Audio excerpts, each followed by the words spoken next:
اضافه 4 من با هرگه من به این شما اضافه اصلا من ندارم دو بود یادش دارم اون یه تمریشه نه 4 من به تمریه میشه این یه دونه هم بخورید 4 مغز این بخورید برای کسی که کمخونی دارن بیخوابی دارن عالیه.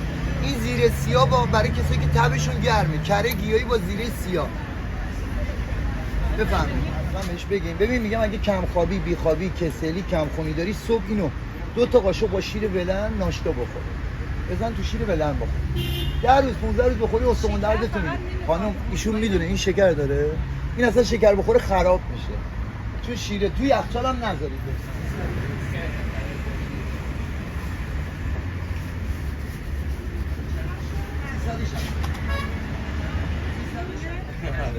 میگم اشتباه نشه نه یادم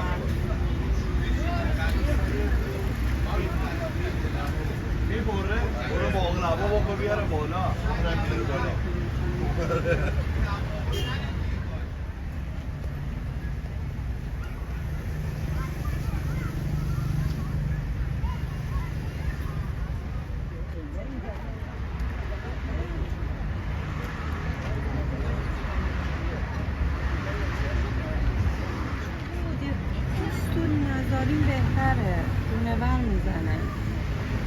نباشه بهتره چون بخواد پوست باشه ببینید مثلا اینا هست کارا خب ولی کلا بخوایم پوست رو بزنیم باید سیلر کنیم بعد اون وقت به درد مصرف خوراکی نمیخوره اون وقت اینا الان چیه؟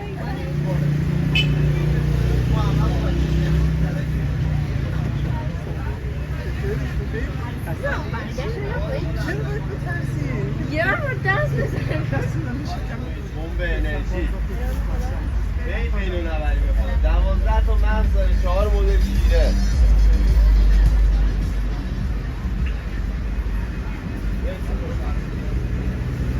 فهمید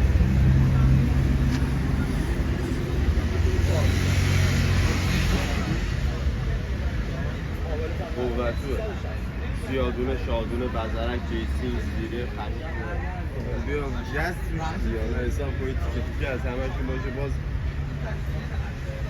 باز خوبه شما هر جور حساب کنی بیام معجون 750 12 تا مغز داره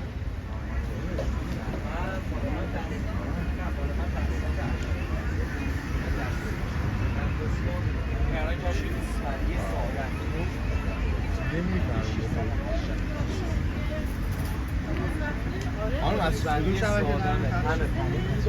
خیلی کم نمک و خیلی هم کمتر گشت قرقروت هم دارم خود قرقروت هم موجود هستش میمونه؟ انجام بدیم من گردو هم سر بخوام بیام نه سر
چون گوسفندی در حالت قبل سر با اینا که ترکیب شده گرم شده همینه مادر فقط این پلو میشه این بسته‌بندی پلو اینو باز کردم براتون عرض می‌کنم یه دونه از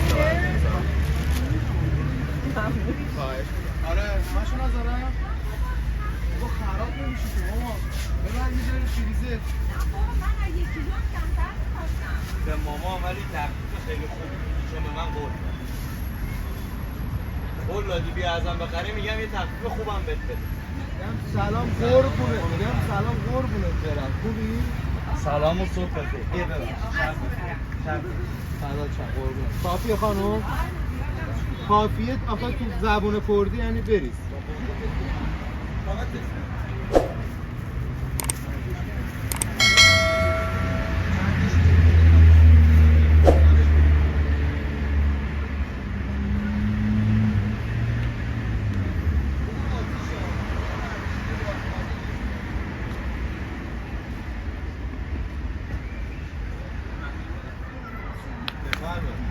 الان ببریم اون پسرتون براش سر میشه. سر خوب ببریم. سلام ببین الان از اون ببین این قاطیه این گردوهاتون چرا من میشناسم اشمرد پلیسی هم پلیسی بوده یه چیز مقفیه این کیلویی هر مقدار بخورم بفرمایید. حالا رفتیم اون خط آب زرشک کوههای سرسبز سبلان. خانم شما هم بیا. انار بده که من میدم انار میوه بهشتیه. 100 دانه یاقوت دسته به دسته. خانم شما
درست شده بود. سنیا دنیا که